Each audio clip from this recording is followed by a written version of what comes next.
आज का lecture CSS और पीएमएस के ऑप्शनल सब्जेक्ट के बारे में है और आज हम देख रहे हैं पावर ऑफ प्रेसिडेंट। पाकिस्तान के प्रेसिडेंट की पावर्स क्या हैं। तो सबसे पहले जो मेन चीज़ है, जो इम्पोर्टेंट चीज़ है, जो देखना है हमने, पाकिस्तान में क्या है, पार्लियामेंट्री फॉर्म ऑफ गवर्नमेंट है। प्रेसिडेंशियल फॉर्म ऑफ गवर्नमेंट में प्रेसिडेंट के पास तमाम पावर्स होती हैं, जबकि पार्लियामेंट्री फॉर्म ऑफ गवर्नमेंट में हेड जो होते हैं वो दो होते हैं। अब हेड ऑफ स्टेट होता है और हेड ऑफ गवर्नमेंट होता है। पार्लियामेंट्री फॉर्म में जो मोर पावरफुल पोजीशन होती है वो हेड ऑफ गवर्नमेंट की होती है। हेड ऑफ स्टेट जो प्रेसिडेंट होता है वो बहुत ही सेरेमोनियल रोल प्ले करता है। अब देखिए, प्रेसिडेंशियल फॉर्म ऑफ गवर्नमेंट में हेड ऑफ स्टेट और हेड ऑफ गवर्नमेंट दोनों कौन होता है, एक ही पर्सन होता है और वो होता है president. Presidential form of government में जो दोनों हेड्स होते हैं वो प्रेसिडेंट होता है, जबकि पार्लियामेंट्री फॉर्म ऑफ गवर्नमेंट में जो हेड के रोल हैं वो दोनों अलग अलग होते हैं और डिफाइंड रोल होता है। हेड ऑफ स्टेट कौन होता है, वो होता है प्रेसिडेंट, और हेड ऑफ गवर्नमेंट होता है वो होता है प्राइम मिनिस्टर। अभी जो हमारे करंटली प्राइम मिनिस्टर हैं शहबाज शरीफ, वो क्या है, हेड ऑफ गवर्नमेंट है, जबकि जो आरिफ अलवी हैं वो क्या है, हेड ऑफ स्टेट हैं। तो पार्लियामेंट्री फॉर्म ऑफ गवर्नमेंट में दोनों की जो डेजिग्नेशन होते हैं, दोनों की जो ओहदे होते हैं वो क्या होते हैं, डिफाइंड होते हैं, अलग अलग होते हैं। और प्रेसिडेंशियल फॉर्म ऑफ गवर्नमेंट में ये दोनों पोजीशंस एक ही पर्सन के पास होती हैं और वो होता है प्रेसिडेंट।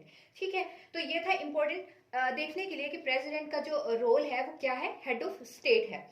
उसके बाद देखिए, जो पाकिस्तान का आर्टिकल 41 है 1973 के कॉन्स्टिट्यूशन का, वो डिफाइन करता है क्वालिफिकेशन ऑफ प्रेसिडेंट के बारे में।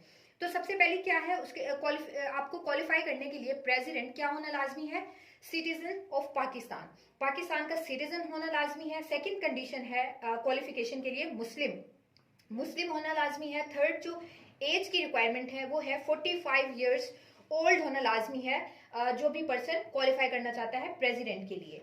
फिर फोर्थ है qualified to be member of national assembly. National assembly की जितनी भी रिक्वायरमेंट्स हैं मेंबर होने के लिए नेशनल असेंबली की, उसकी तमाम जो रिक्वायरमेंट है उसको भी पूरा होना लाजिम है अगर आपने प्रेसिडेंट का इलेक्शन लड़ना चाहते हैं। तो मेंबर ऑफ नेशनल असेंबली की रिक्वायरमेंट्स क्या है, वही है कि आपको मुस्लिम होना है, आपको 25 ईयर्स का होना है, उसके बाद आपको मेंटली साउंड होना है, इस्लामिक बेसिक टीचिंग्स की अवेयरनेस होनी है। तो ये सब क्या है, क्वालिफिकेशंस हैं, रिक्वायरमेंट्स हैं मेंबर होने के लिए नेशनल असेंबली की। तो वही रिक्वायरमेंट्स एक क्वालिफाइड होने के लिए प्रेसिडेंट के इलेक्शन के लिए भी लाजिम है। तो ये क्या है, क्वालिफिकेशन है आर्टिकल 41 के अकॉर्डिंग। अब हम देखते हैं प्रेसिडेंट को अगर इलेक्ट किया जाता है तो उसका मेथड क्या है। अब हम देखते हैं पाकिस्तान में प्रेसिडेंट को इलेक्ट करने का मेथड क्या है। पाकिस्तान में प्रेसिडेंट को इनडायरेक्ट मेथड के थ्रू इलेक्ट किया जाता है। अब इनडायरेक्ट मेथड क्या होता है, जो हमारा सिस्टम है इसमें जब हम वोट डालते हैं तो हम अपने मेंबर ऑफ नेशनल या प्रोविंशियल असेंबली को मेंबर्स को वोट डालते हैं, जबकि डायरेक्ट मेथड में होता है कि आप डायरेक्ट प्रेसिडेंट के लिए वोट करते हैं। आपको पता होता है कि इस कंट्री का प्रेसिडेंट कौन बनने जा रहा है, जबकि पाकिस्तान में हमें नहीं पता होता कि पाकिस्तान का प्रेसिडेंट जो है कौन बनेगा। तो फिर पाकिस्तान के प्रेसिडेंट को कैसे इलेक्ट किया जाता है, तो पाकिस्तान के प्रेसिडेंट को बोथ हाउसेज ऑफ पार्लियामेंट के दोनों हाउसेज कौन से हैं, वो एक तो नेशनल असेंबली है, दूसरा सेनेट है। इन दोनों के सेनेटर और नेशनल असेंबली के मेंबर हैं, वो प्रेसिडेंट को इलेक्ट करते हैं, वोटिंग करते हैं। और उसके साथ ही एक और जो हमारी प्रोविंशियल असेंबली है, तमाम चारों जो प्रोविंशियल असेंबलीज है उनके मेंबर भी वोट डालते हैं प्रेसिडेंट को इलेक्ट करने में। अब पाकिस्तान का मेथड इनडायरेक्ट इसलिए है क्योंकि जब हम वोट डालते हैं तो हमें नहीं पता होता कि पाकिस्तान का प्रेसिडेंट कौन होगा। उनके लिए वोट कौन करता है, नेशनल असेंबली के मेंबर, प्रोविंशियल असेंबली के, और सेनेट इलेक्ट करता है प्रेसिडेंट को। उसके बाद कंडीशंस क्या है प्रेसिडेंट के लिए, if he she holds MPA MNA position. अगर वोटिंग से आप वोटिंग करके आपने मेंबर, और आप मेंबर भी हैं प्रोविंशियल असेंबली के और नेशनल असेंबली के, लेकिन आपको आप इलेक्ट किया गया है प्रेसिडेंट के लिए, तो क्या करना होगा, जो आपकी मेंबर प्रोविंशियल असेंबली हैं आप या मेंबर ऑफ नेशनल असेंबली हैं, तो उसके लिए आपको क्या करना होगा, रिजाइन देना होगा, तब जाके आप प्रेसिडेंट की पोस्ट के लिए एलिजिबल हो जाएंगे।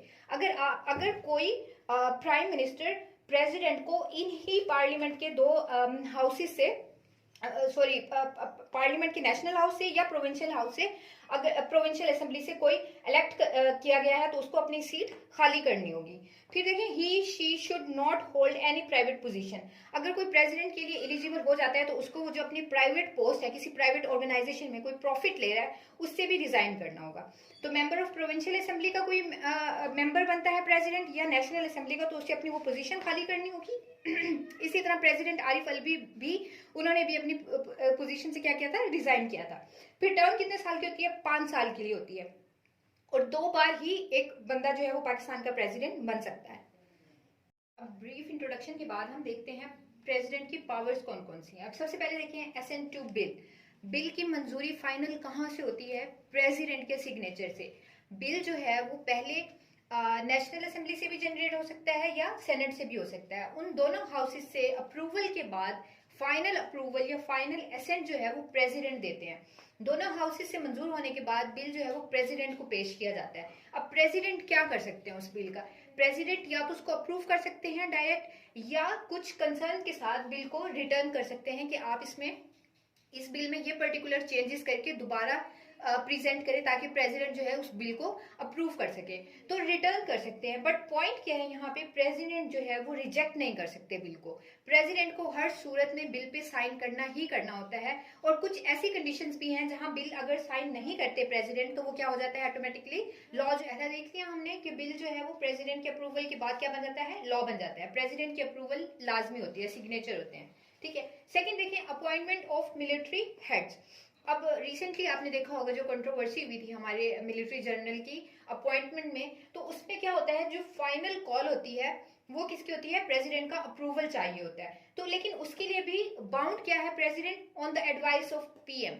जिन नामों को प्रेसिडेंट समरी भेजते हैं, सॉरी पीएम समरी भेजते हैं प्रेसिडेंट को, उसी को ही अप्रूव करना होता है। प्रेसिडेंट अपनी मर्जी का कोई भी मिलिट्री हेड जो है वो अपॉइंटमेंट नहीं कर सकते जबकि उसमें एडवाइस शामिल ना हो पीएम की। तो पीएम क्या करते हैं, एडवाइस भेजते हैं प्रेसिडेंट को, प्रेसिडेंट क्या है, अपॉइंटमेंट का फाइनल कॉल दे देते हैं मिलिट्री हेड्स की। उसके बाद देखिए, डिसोल्यूशन ऑफ नेशनल असेंबली, वो भी पीएम की एडवाइस पे होती है। ये भी हम देख चुके हैं कि कैसे लास्ट उसमें इमरान खान ने जो है वो अपनी नेशनल असेंबली की रिजोल्यूशन की समरी जो है वो आरिफ अलवी को भेजी थी और उन्होंने क्या कर दिया था, अप्रूव कर दिया था।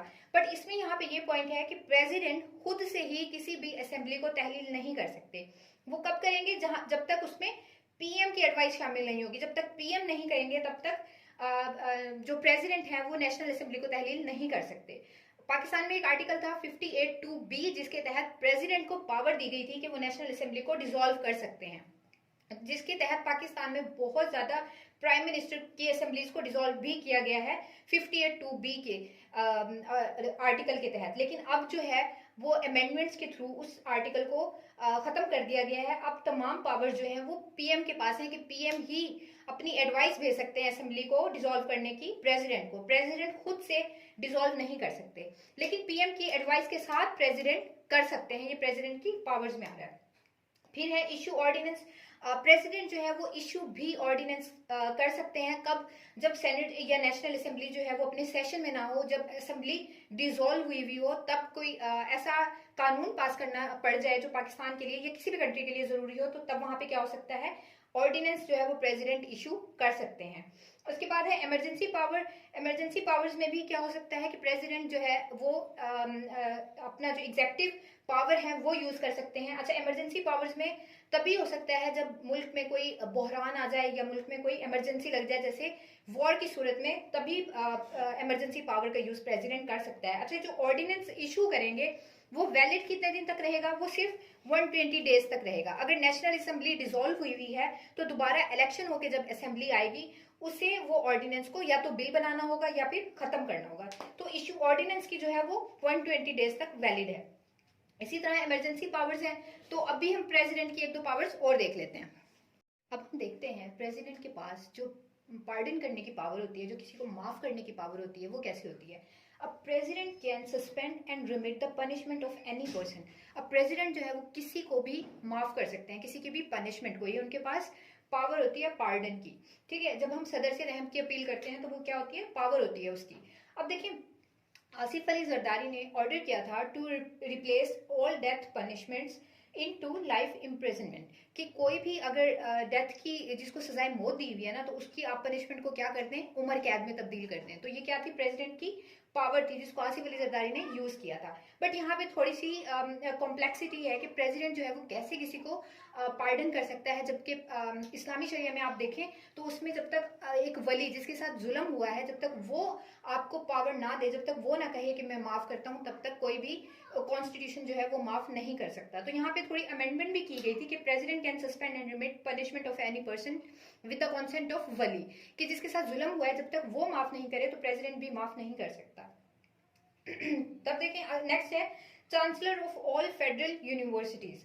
अब प्रेसिडेंट क्या होते हैं, वो चांसलर होते हैं जितने भी फेडरल यूनिवर्सिटीज होते हैं। तभी हम देखते हैं कि जितने भी यूनिवर्सिटीज हैं उनमें वाइस चांसलर होते हैं, चांसलर नहीं होता, क्योंकि चांसलर कौन होता है, प्रेसिडेंट होता है। तो ये थी प्रेसिडेंट की पावर। लेकिन जो पार्लियामेंट्री फॉर्म ऑफ गवर्नमेंट में होता है, प्रेसिडेंट की बहुत ही लिमिटेड पावर होती है, क्योंकि वो एक्ट कर रहा होता है प्राइम मिनिस्टर की एडवाइस पे। कहीं पे भी वो फुली जो है वो अपनी पावर को यूज नहीं कर सकते, क्योंकि कंट्रोल होता है पार्लियामेंट का और प्राइम मिनिस्टर का, क्योंकि पार्लियामेंट्री फॉर्म ऑफ गवर्नमेंट में पावरफुल होता है प्राइम मिनिस्टर, और प्रेसिडेंशियल फॉर्म ऑफ गवर्नमेंट में पावरफुल होता है प्रेसिडेंट, क्योंकि प्रेसिडेंट के पास दोनों ओहदे होते हैं, हेड ऑफ स्टेट का भी और हेड ऑफ गवर्नमेंट का भी। लेकिन पार्लियामेंट्री फॉर्म ऑफ गवर्नमेंट में हेड ऑफ स्टेट जो है वो प्रेसिडेंट होता है और हेड ऑफ गवर्नमेंट जो है वो प्राइम मिनिस्टर होता है। तो इसी तरह हम पॉलिटिकल साइंस के और लेक्चर्स को भी कवर करेंगे। तब तक आप हमारे चैनल को सब्सक्राइब कर लें।